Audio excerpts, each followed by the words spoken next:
You know, I actually got to spend it was an empowering day with Dr. Wynn at the Chinese American Museum as she tries her best to remind us all that Chinese American history is simply American history.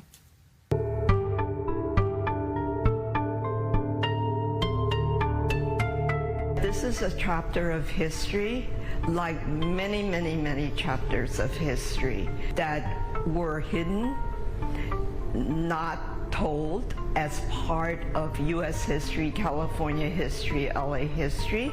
In 1871, after the Transcontinental Railroad was completed, not many jobs were available. And once again, we hear the repetition throughout history of these Chinese, these blacks, these Indians, fill in the blank, right, are taking jobs away from real Americans. Dr. Wynn says this led to the hateful cry that the Chinese must go.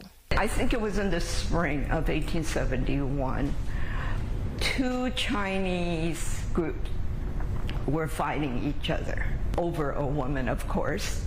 She says one of those groups hired someone from San Francisco to come down to LA and settle the argument. My theory is when two Chinese people are shooting each other, no one's going to care if somebody died. Unfortunately, a white person walked in between and the white person got killed. So word got out that the Chinese are shooting white folks.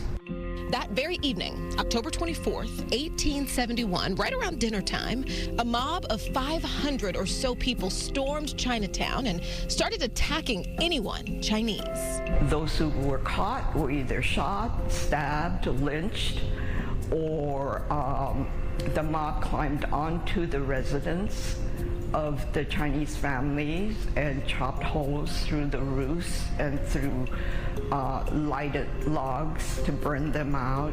18 Chinese men were killed. A massacre. They did catch several white leaders who led the mob, who did the killings. They were actually prosecuted and brought to court. But there was a law that was passed in the 1850s that said no Chinese person can testify against white folks. And so because of that, everyone got off scot-free. In 2021, on the 150th commemoration of the Chinese Massacre, Mayor Eric Garcetti apologized to Chinese Americans on behalf of Los Angeles. Dr. Wynn says it made her cry. If we can survive the 150-something odd years without people knowing about it, to the point where now, 3 years later, we're picking designs for a city memorial that will be erected, that will forever commemorate and give respect to those who are victims of this horrendous chapter in LA history, then I'm happy. I can wait. That city memorial Dr. Wynn is looking forward to, it's on the way. 6 finalists have been picked. One will soon be chosen to help mark the devastating event that is currently marked with a small plaque that's not very easy to see. Dr. Gay says there are similarities between Black American history, Mexican American, Indigenous people, and even French history. Our history were either covered up, or even when it's told, it's basically lies.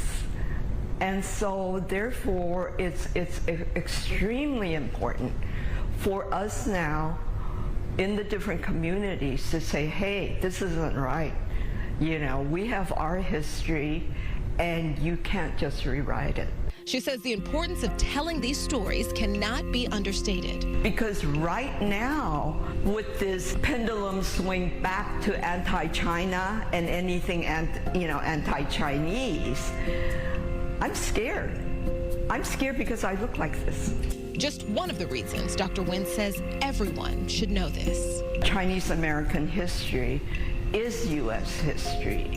It is California history. It is LA history. And therefore, our history deserves to be told just like every other people's history.